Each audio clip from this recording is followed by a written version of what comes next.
was with the same director. Uh, so that begins to maybe explain some of it because there's something very weird about the way everybody talks in this movie, acts. It's very much teenage behavior constantly. The posing, the postures, the sexual jealousies, the you know. And what shocked me the most, in fact, when I was 11 years old and was watching it, was the lynching of Turkey. Because somehow I thought, after he was promised, if he would sort of like lie, that they would let him go free, and then they hang him. And what I didn't realize at the time, the real reason for the force behind that kind of shock is that this was really about the black, that particular part of the movie is really about the blacklist. The blacklist which forced people to actually, rat on their best friends, destroy themselves morally, and then kick them out of Hollywood even after doing that in many cases. Sometimes they were able to regain a foothold, but sometimes not. I think, though, the one thing that has kind of complicated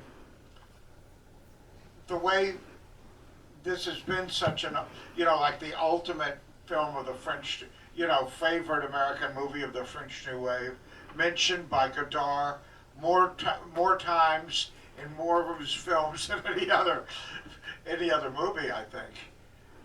I think it has an awful lot to do not just with the teenage behavior, but with also it's a kind of romanticism, and it, as I say in my piece, Truffaut called it the beauty and the beast of westerns, but it's never clear who's the beauty and who's the beast, unless everybody is both the beauty and the beast. I don't know.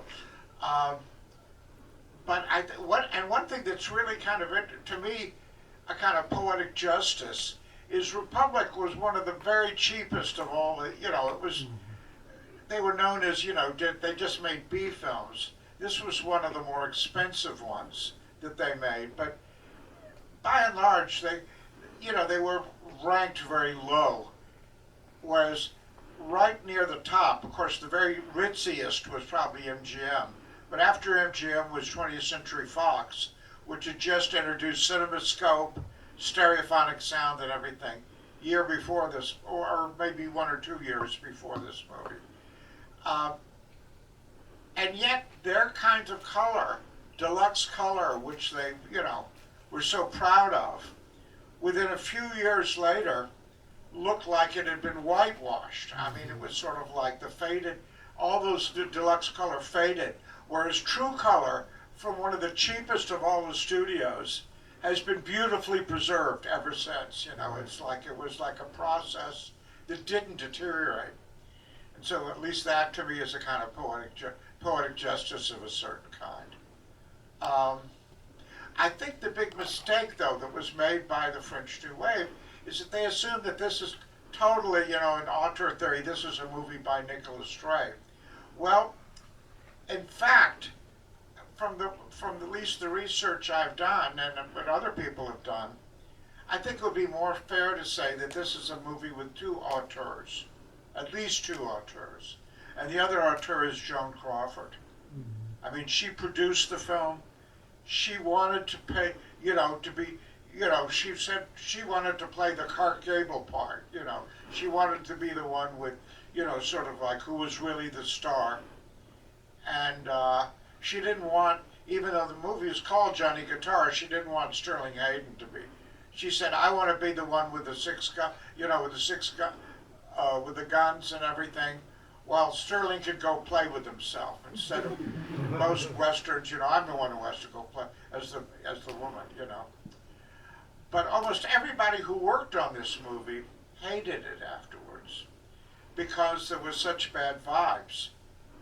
Partly because of Joan Crawford. And the reason was,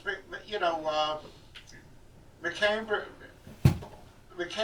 is, husband was a former lover of Joan Crawford. So there was a lot of bad vibes about that. And apparently the story goes, some of you may have heard this, that after one of her best scenes, Mercedes McCambridge got applause from everybody in the cast and crew. And Joan Crawford was so angry that she shredded, uh, you know, the next day or something, tore up Mercedes McCambridge's costume and scattered it all over the set. Um, and Sterling Hayden hated this movie partly because he thought it was ridiculous. He said, "Here I am playing Johnny Guitar." Sterling Hayden didn't know how to ride a horse, didn't know how to play guitar, didn't know how to handle a gun, or anything like this. So it was like, and he was appalled at Joan Crawford's behavior. So that there's a whole kind of other sense of it. I mean, when I talked to Nicholas Ray about how much I liked it, he was sort of the one thing he conceded to me about that he was proud of in the movie was the fact that he said all the lap dissolves were done inside the camera, which wasn't done very often. So he was proud of that fact. It's often said that his background, which began before he ever got involved in film or theater or film, with being in the first fellowship of Frank Lloyd Wright at Taliesin, that you can see some traces of the Frank Lloyd Wright influence in the design of Vienna's saloon. But I think one of the things that is very strong in Nicholas Ray is that you feel in a lot of his best movies that he wanted to make a musical and that the characters are just on the verge of breaking into song and dance without ever doing it. And this is one of the films where you feel that, and in a way, that's why it's probably so satisfying for the theme song to only come out at the very end. One other thing that always fascinated me about why this becomes the ultimate, cinephile fetish object, is that, and there's one brief moment in the film when Johnny and Vienna are swimming across the river, when a tree in the foreground has the word God carved into it. I don't know what it means or why it's there, but it's sort of like this is given at least to a lot of friends of mine who love this movie, have somehow given a great deal of importance to this, detail.